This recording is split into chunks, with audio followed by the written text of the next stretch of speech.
आज ये कह रही है कि अब यदि उन्हें ख्वाबों ख्यालों वाला मौका मिला तो वो ये करके दिखाएंगे। मतलब एक कहावत होती है, आह को चाहिए एक उम्र असर होने तक। यहां तो 4 पीढ़ी निकल गई, 4 उम्र गुजर गई और अब वो कह रहे हैं कि साहब अब वो कमाल करके दिखा देंगे। परंतु मैं ये बताना चाहता हूं कि जितनी भी बातें उन्होंने कहने का प्रयास किया तो वो मैं 2-3 तथ्य आपके सामने रख देता हूं। जो उनके विद्वान लोगों ने कहने का प्रयास किया है, वास्तविकता यह है कि अगर आज महंगाई की दर और बेरोजगारी की दर देखें तो 5% के आसपास महंगाई की दर और 3.1% के आसपास बेरोजगारी की दर है। मैं कांग्रेस के लोगों को ध्यान दिलाना चाहता हूं, पिछले 50 साल में, in the last 50 years, the years which are having the lowest rate of inflation, 2017 3.33, 2019 3.73, 2004 3.77, 2001 3.78, 2003 3.81, 2018 3.94, 2000 4%, 2005 4.2% और इस समय 5%। 5% के नीचे की जो लोएस्ट टॉप 10 है उनमें से 8 या 9 वर्ष हमारे शासनकाल के हैं। यह हकीकत है। अब यदि आपसे पूछा जाए कि हाईएस्ट ग्रोथ रेट के जो टॉप 10 हैं ईयर्स, उसमें वर्तमान समय में हम G7 कंट्रीज में, G20 कंट्रीज में हाईएस्ट ग्रोथ रेट के साथ हैं। परंतु उसमें भी यदि देखा जाए तो भारत में पिछले 10 वर्षों में, पिछले 50 वर्षों में 2021, 16, 15, 4 और 3 यानी अधिकतम हमारे कार्यकाल में हुआ है। अब यदि आपसे पूछा जाए साहब निगेटिव ग्रोथ रेट कब रही है, हाईएस्ट इन्फ्लेशन कब रहा है, तो 1974 में 50 साल पहले 26% रेट ऑफ इन्फ्लेशन रहा है। महंगाई की दर 26% और विकास दर जानते कितनी थी? 1.19%। विकास दर 1.19%, महंगाई की दर 26%। और पिछले जमाने में जितनी बार 10 से ऊपर महंगाई की दर रही है वो केवल हमारा 2020 का दौर छोड़ के, सबको पता है कोविड का दौर था, उसमें निगेटिव ग्रोथ रेट रही है क्योंकि पूरी दुनिया में लॉकडाउन था। इसके अलावा जब जब निगेटिव ग्रोथ रेट रही है तो कांग्रेस के शासनकाल में रही। इसलिए मैंने कहा ना, जिनको 4 पीढ़ी तक मौका मिला है, जिनको इतने लंबे समय तक मौका मिला है, उन सारे लोगों का अब यह दावा है कि साहब अब हम कमाल कर देंगे। और फिर देखिए कितनी मजेदार बात वो लोग कहते हैं और कैसी कैसी चीजें करने का प्रयास करते हैं। अब देखिए साहब, आपने कांग्रेस के मैनिफेस्टो में देखा होगा, ये वाटर मैनेजमेंट के ऊपर ये फोटो है। देखिए इसको जाके आप चेक कर लीजिएगा, ये न्यूयॉर्क की बफेलो लिवर की है। अब देखिए, मुझे लगता है कि अभी तक उनकी सोशल मीडिया चेयरपर्सन के अकाउंट से किसने ट्वीट कर दिया था तो पता नहीं लगा पाए, पर उससे बड़ा यक्ष प्रश्न हो गया है, ये फोटो कौन भेज रहा है विदेश से। मतलब ऑन द लाइटर नोट मैं कहना चाहूंगा, बफेलो शब्द को हिंदी में भैंस कहते हैं और हिंदी में कहावत होती है अकल बड़ी है भैंस। तो मुझे लगता है उतनी अकल भी किसी ने प्रयोग नहीं की है इनको करने के लिए। अब आइए साहब, इन्वायरमेंटल क्लीनिनेस के ऊपर ये फोटो है और ये जानते कहां की है? The most favoured and sort of destination of चिर युवा of Indian politics, Rahul Gandhi ji का, थाईलैंड के। अब आप ये समझिए, महत्वपूर्ण बात यह है, इसका अर्थ यह हुआ कि अभी तक तो वे कहती थी कि उनके अकाउंट्स कौन कौन हैंडल करता है पता नहीं लगता, कौन आके कर देता है। भाई ये तो मैनिफेस्टो में कौन कौन कर रहा है ये तो पता लगना चाहिए। फिर आपको यह भी ध्यान हो, आज उनके अध्यक्ष आदरणीय खड़गे जी ने कहा कि जब कांग्रेस को हाथ में सत्ता मिली थी तो एक सुई भी नहीं बनती थी देश में। यही बोला था ना आप सबने, और ये तो उनका बड़ा चिर परिचित डायलॉग रहा है, और हमने रॉकेट बना दिया। वैसे पहली बार इंटरमीडिएट रेंज बैलिस्टिक मिसाइल तो हमारे जमाने में बनी है, ब्रह्मोस, मगर कोई बात नहीं, रॉकेट बनता था। पर ये बताइए 47 में सुई नहीं बनती थी। आपको पता है भारत का पहला पावर प्रोजेक्ट शिव समुद्रम पावर प्रोजेक्ट 1902 में मैसूर में शुरू हो गया था, मगर सुई नहीं बनती थी। Indian institute of sciences Bangalore 1916 बन गया था, सुई नहीं बनती थी। पहला डैम विश्वेश्वरैया जी ने मैसूर में बना दिया था आजादी से पहले, पर भारत में कुछ होता थोड़ी था। मिंटो आई हॉस्पिटल बन गया था बेंगलोर में, भारत का पहला नहीं दुनिया का पहला। इससे पहले हॉस्पिटल्स में आई डिपार्टमेंट होता था, मगर आई हॉस्पिटल पहला बना था। कुछ होता थोड़ी था भारत में। अजय ये बताइए, सीवी रमन को नोबेल प्राइज मिल गया था 1930 में, मगर सारे पढ़ने के संस्थान तो नेहरू जी ने खोले थे। तो नेहरू जी के बनने से पहले, जिसे आइंस्टीन की थ्योरी में कहते हैं ना कि वो पोस्ट में जाके शायद वो बैक उसमें जाकर उन्होंने बना दिया था। दूसरी बात, वो सब डॉक्टर इंजीनियर तो सब आजादी के बाद नेहरू जी की कृपा से बनने शुरू हुए। और डॉक्टर द्वारकानाथ कोटनीस का आपने नाम सुना होगा, वो चाइना और जापान की वॉर में मदद करने के लिए 1930-32 में डॉक्टरों का प्रतिनिधि मंडल लेके गए थे। और हमारे विचार परिवार के संघ के संस्थापक डॉक्टर केशव राव बलीराम हेडगेवार डॉक्टरी पढ़ लिए थे 1920 में ही। मैं सिर्फ ये यथार्थ बनाना चाहता हूं, भारत की वायुसेना 1932 में बन गई। मैंने सिर्फ ये बताने का प्रयास किया है, बहुत सारी चीजें उनको लीगेसी में मिली, यथार्थ क्या था ये बताना चाहता हूं। ये बताइए एयरलाइंस कब बनी थी, टाटा की एयरलाइंस। परंतु यही हम आपसे साफ बताना चाहते हैं कि जो हकीकत है और जो झूठ है उसका अंतर बहुत साफ है। तो कांग्रेस ने तब तक लोगों को भ्रमित करने में सफलता हासिल की जब तक मीडिया स्वतंत्र नहीं था, साक्षरता की दर कम थी, संचार के साधन बहुत प्रबल नहीं थे। मैं पुनः ये बात कहना चाहता हूं, जब भारत की साक्षरता दर 50% क्रॉस की है तब पहली बार हमारी सरकार बनी है 1998 में। जब 60% पार की है तो मोदी जी के नेतृत्व में हमारी स्पष्ट बहुमत की सरकार बनी है। अब 75% पार कर रही है तो हम भी 400 पार जाने की तरफ आगे बढ़ रहे हैं, क्योंकि अब झूठ का मुलम्मा चढ़ाना पॉसिबल नहीं होता है। अब मैं इस पे दूसरा बिंदु बताना चाहता हूं, आपको ध्यान हो, खड़गे जी ने कहा कि हम 1 लाख रुपए देंगे सब महिलाओं को। ऐसी जानकारी लगी है हमें कि शायद उस पर वांछित प्रतिक्रिया नहीं मिली, तो ये बोलना पड़ा भाई ताली नहीं बजाएंगे क्योंकि इससे पहले भी 2019 के चुनाव में राहुल गांधी जी ने कहा था ना 72,000 रुपए देंगे सबको। ये अपने शासित कितने राज्यों में दे दिए थे? 3 में तो अभी सरकार है, और छत्तीसगढ़ और राजस्थान में अभी सरकार गई है 4 महीने पहले।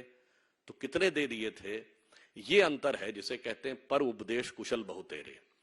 इसलिए इस मैनिफेस्टो को देखकर सिर्फ एक ही बात कही जा सकती है, जो मैंने उदाहरण दिया कि लोग शायद प्रतिक्रिया करने को तैयार नहीं थे, उनसे आह्वान करना पड़ा कि भाई ताली तो बजाइए।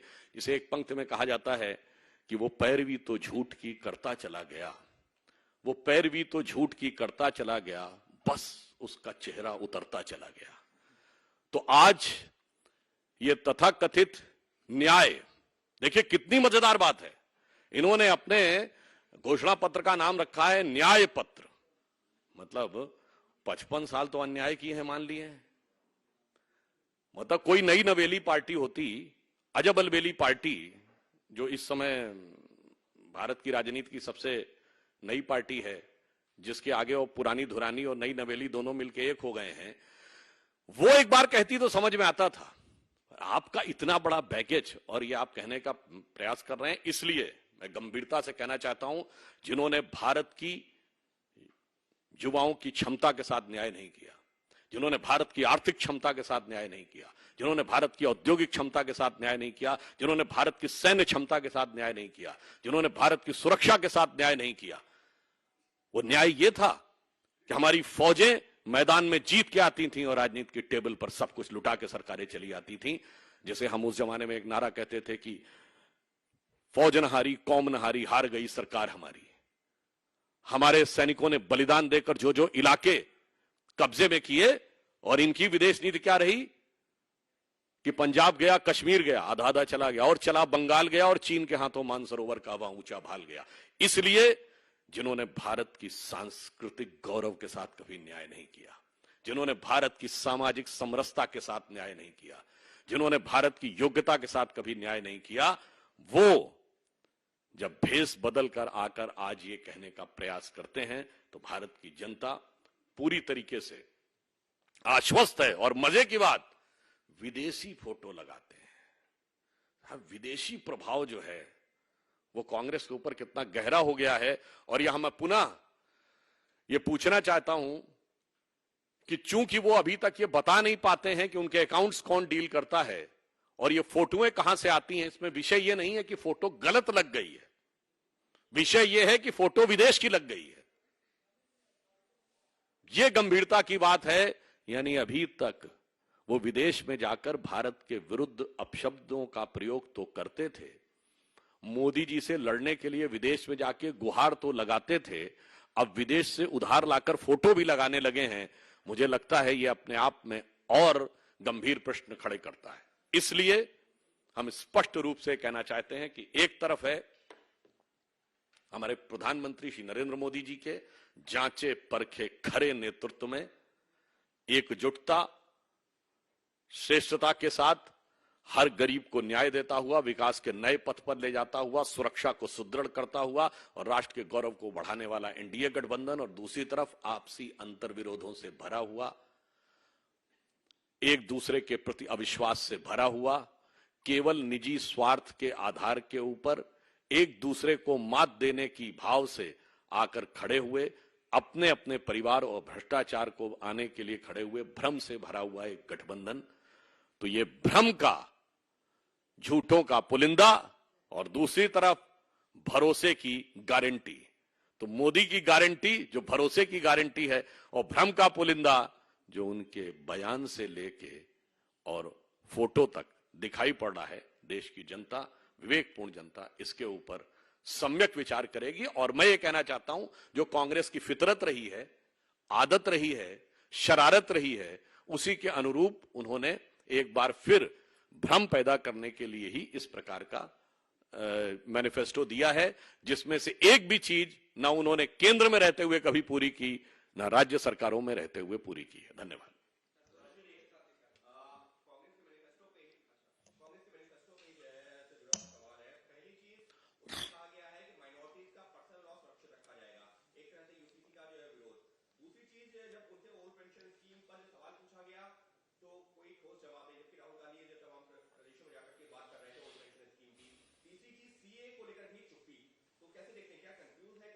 नहीं, मैं बिल्कुल, जो आपने पहले कहा कि पर्सनल लॉ सुरक्षित रखा जाएगा, तो सुरक्षित नहीं, सर के ऊपर रखा जाएगा।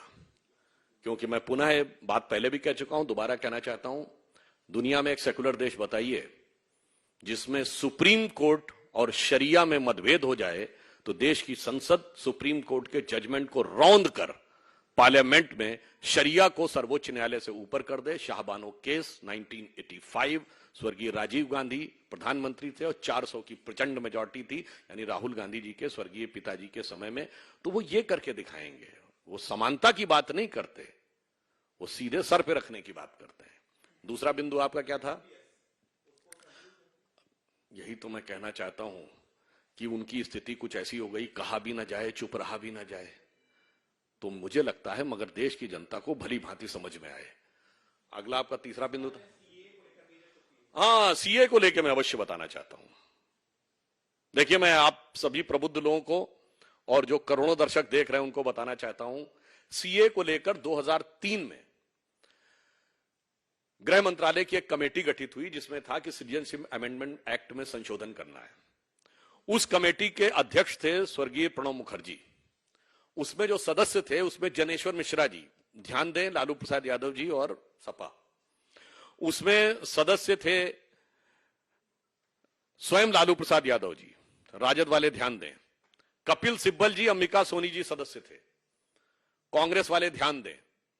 और उसने कमेटी ने संस्तुति जानते क्या की थी कि पाकिस्तान और बांग्लादेश के माइनॉरिटीज को ही सिटीजनशिप देनी है। और सुनिए, 2003 एमएचए की committee headed by Pranab Mukherjee, जिनके सदस्यों के नाम मैंने बताए, उसके बिंदु क्रमांक 9 पे उन्होंने लिखा था कि इन देशों के मेजॉरिटी कम्युनिटी को इस एक्ट के तहत नहीं देनी है। बताइए साहब, इसीलिए कहा जाता है अब बाकी सब तो बहुत सारी चीजें मैं दोबारा नहीं गिनाना चाहता। वो बोला क्या था, सरकारों ने प्रस्ताव क्या पारित किया था, संसदीय कमेटी में लिख के कुछ और आते हैं और बाहर कुछ और दिखाने लगते हैं। मतलब अंदर से कुछ और बाहर से कुछ और नजर आते हैं। बाकी आप लोग आगे खुद समझ पाते हैं। शैलेश जी दूरदर्शन, शैलेश जी दूरदर्शन।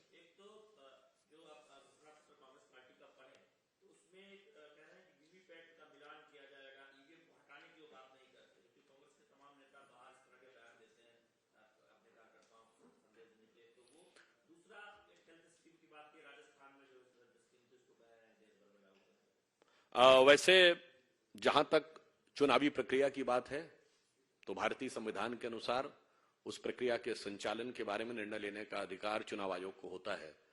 तो राजनीतिक दलों को उसके ऊपर टिप्पा टिप्पणी करने से बचना चाहिए और जब चुनाव आयोग उन्हें आमंत्रित करता है सुझाव देने के लिए तभी सुझाव देना चाहिए। इसके अलावा यदि आप सुझाव देते हैं तो साफ समझ में आता है कि आपका उद्देश्य राजनीति करना है। अनामिका जी। और वैसे मैं एक और बात पूछना चाहता हूं, यदि उनको इस बात पे आपत्ति है तो बड़ा देखिए कितना मजेदार बात वो बताते हैं। उनको ईवीएम को लेकर शक होता है, मगर साहब ईवीएम पंजाब में अच्छा काम करती है, हरियाणा में गड़बड़ हो जाती है। वो हिमाचल में अच्छा काम करती है, उत्तराखंड में गड़बड़ हो जाती है। उत्तर प्रदेश में काम सही नहीं करती, दिल्ली में अच्छा काम करती है। और राजस्थान में 2018 में सही काम करती, 2023 में गड़बड़ हो जाती है। और छत्तीसगढ़ में भी 2018 में सही काम करके 2023 में गड़बड़ हो जाती है। फिर वो बंगाल में, तेलंगाना में और आंध्र में तो बहुत सही काम करती है। अब क्या बताएं, गुजरात महाराष्ट्र में गड़बड़ हो जाती है। तो मुझे लगता है देश की जनता को यदि वो ये बताना चाहते हैं तो शायद इसीलिए उनको वो संज्ञा दी गई थी, जिस कारण जो अब औपचारिक रूप से बोलना उचित नहीं है। इशारों को अगर समझो, राज को राज रहने दो।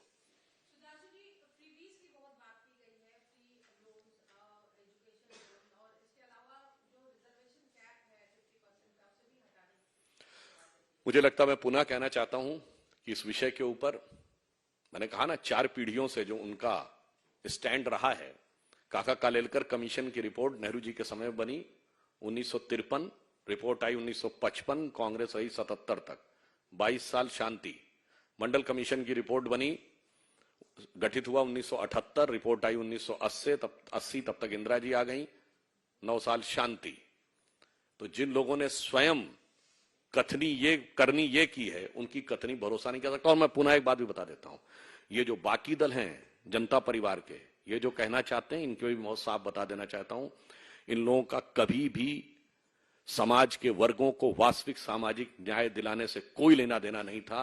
ये सब कुछ इनकी सेल्फ राजनीति से गवर्न था। मैं दर्शकों को याद दिलाना चाहता हूं, आज की पीढ़ी जाके चेक कर ले, मंडल कमीशन की रिपोर्ट लागू हुई 7 अगस्त 1990। नवंबर 1989 में वीपी सिंह प्राइम मिनिस्टर बन गए थे, 11 महीने नहीं हुई। और आप बड़ा लॉजिकली सोचिए, 8 दिन बाद 15 अगस्त था और वो उनका पहला 15 अगस्त था। 15 अगस्त को घोषणा क्यों नहीं की? इस पे किताबें उपलब्ध हैं।